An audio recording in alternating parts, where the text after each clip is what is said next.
Il est 19h50, bienvenue dans ce journal de la rédaction. Dans les titres de l'actualité de ce 2 novembre, la rencontre entre le président de la République Alassane Ouattara et Marie-Christine Saragosse, la présidente directrice du groupe France Média Monde, en Côte d'Ivoire pour la 10e édition de la bourse Claude Verlon et Ghislaine Dupont. Le Premier ministre continue sa tournée des chantiers d'infrastructures engagés. Il était sur le chantier du 4e pont qui devrait être livré dans quelques semaines. 47%, c'est le taux d'analphabétisme en Côte d'Ivoire, un chiffre que l'Éducation nationale veut faire baisser.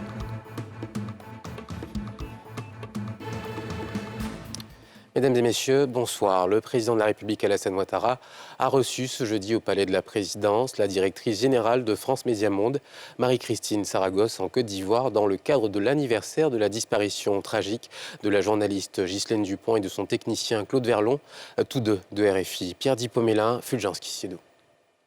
Marie-Christine Saragosse en terre ivoirienne pour commémorer le 10e anniversaire de la mort de Ghislaine Dupont, journaliste à RFI, et de son technicien Claude Verlon, assassiné à Kidal par des groupes armés en 2013. Elle a échangé avec le président de la République, Alassane Ouattara, au Palais de la Présidence. Le chef d'État ivoirien, déplorant ce triste événement, a encouragé Marie-Christine Saragosse, ainsi que l'ensemble de ses collaborateurs, à poursuivre cette mission d'information. Nous estimons que ces médias font un travail de couverture totale de l'évolution et de la situation en Afrique et dans le monde, et les encourager à poursuivre. Nous savons qu'il y a des interruptions dans un certain nombre de pays voisins, et je lui ai dit que nous allons nous engager à faire en sorte que les choses évoluent dans ces différents pays, parce que c'est important, l'information des populations. La présidente, directrice générale de RFI, a relevé la solidarité du chef d'État ivoirien lors de cette tragédie. On tenait à être ici parce que la première personne, le premier chef d'État qui m'a appelé le 2 novembre 2013, le jour de l'assassinat, c'était le président Alassane Ouattara. Et je venais de le quitter parce qu'il avait tenu à décorer Jean Hélène à titre posthume à l'occasion des 10 ans de sa mort aussi. Et donc on était dans un contact douloureux. Et son engagement pour défendre la liberté des médias, leur professionnalisme, ça m'a frappé dès ce moment-là. Et je voulais que pour ce 10e anniversaire, on soit ici.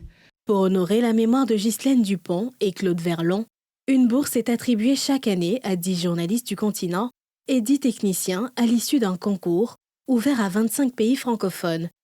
L'objectif est de faire naître l'espoir de ce drame en transmettant leur professionnalisme et leur passion du reportage aux lauréats. Fortement attendu par les usagers de la route et en particulier ceux de l'axe Yopougon à Djamé, le 4e pont pourrait être livré d'ici la fin de l'année. Le Premier ministre Robert Begré-Mambé y a effectué une visite de chantier pour s'assurer de la bonne avancée des travaux et du respect des délais. Nadia Edja, Chèque Bleu. 112 000, c'est approximativement le nombre de véhicules qui font chaque jour la liaison entre Yopougon et Adjamé, occasionnant des embouteillages dans la circulation. L'ouverture à la circulation du 4e pont sera donc un soulagement pour les usagers de la route. D'où l'engagement du gouvernement à faire achever dans les meilleurs délais les travaux.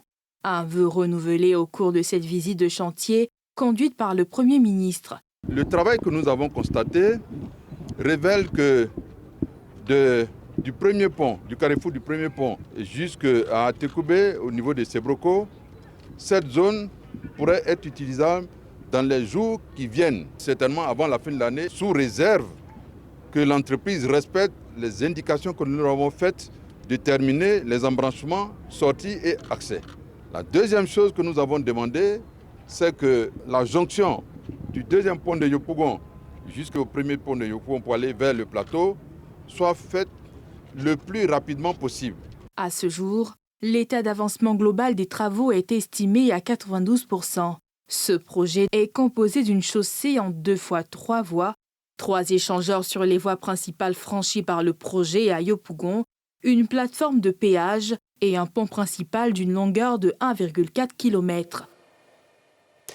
47%, c'est le taux d'analphabétisme en Côte d'Ivoire, un chiffre que veut réduire le ministère de l'Éducation nationale et de l'alphabétisation, un engagement renouvelé ce jeudi 2 novembre à l'occasion de la 58e édition de la Journée internationale de l'alphabétisation célébrée au lycée classique d'Abidjan.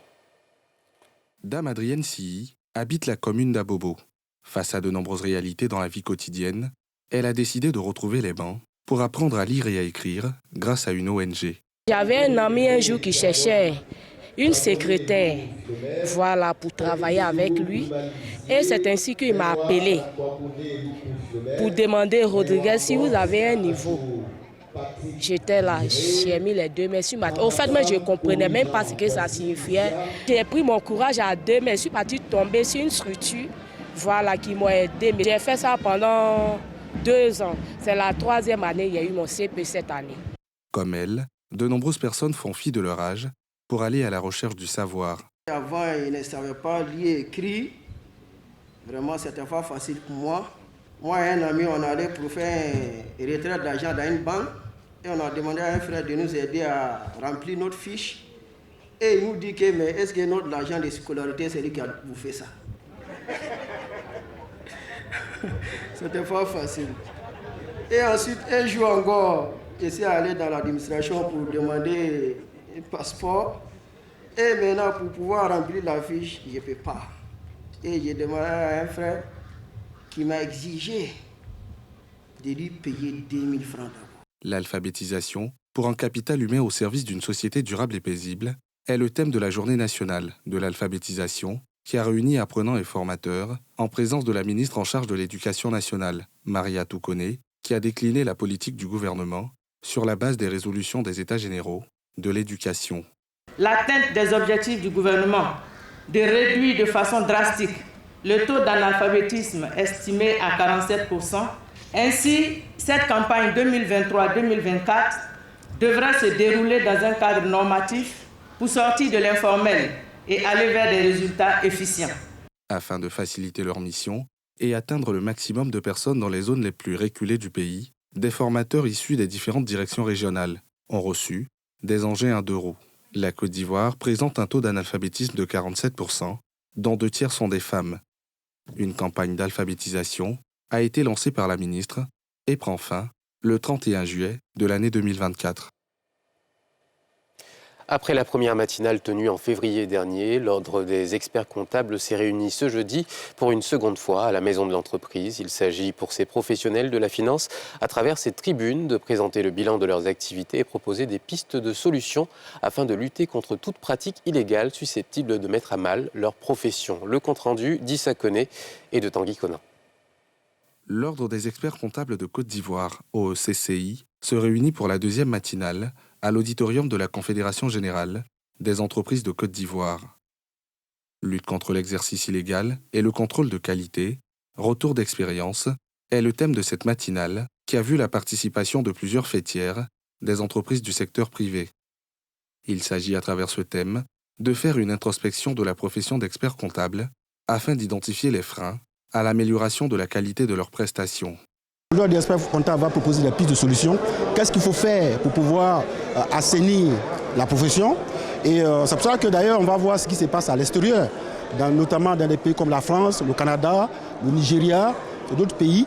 Et pour qu'on essaie de voir appliquer les mêmes choses ici pour pouvoir extraire, je dirais, les brebis galeux de la profession. Bilan des initiatives de répartition des dossiers visa, bilan des activités de la Commission Assurance Qualité et pistes d'action en Côte d'Ivoire sont notamment les principales articulations de cette journée. Nous allons commencer par le bilan donc, des activités de cette commission-là et ensuite voir avec l'ensemble des membres toutes les activités qui ont été menées par la Commission Assurance Qualité, toutes les difficultés que cette commission a rencontrées dans l'exercice donc, de cette mission.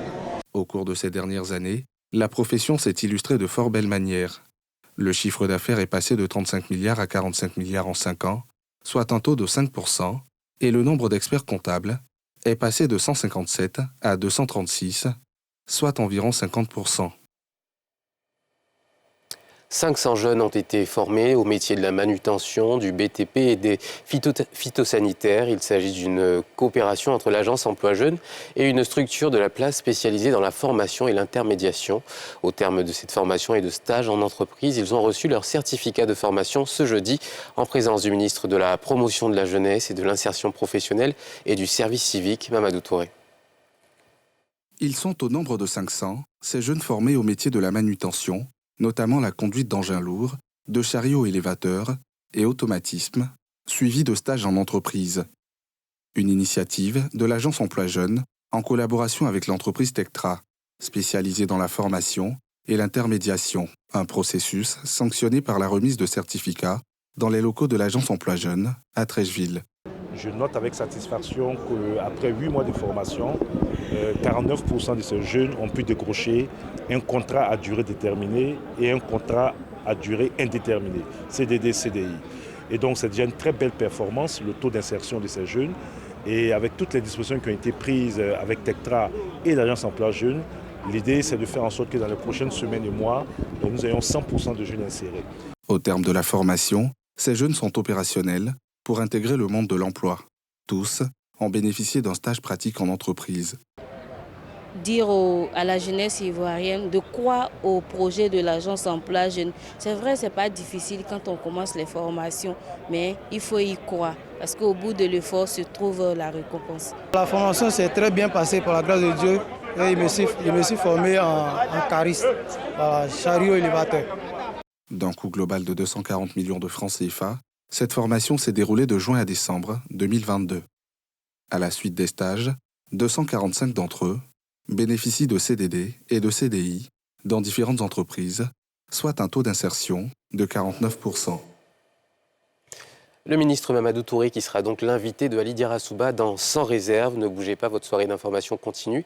Et quant à moi, je vous souhaite de passer un excellent week-end.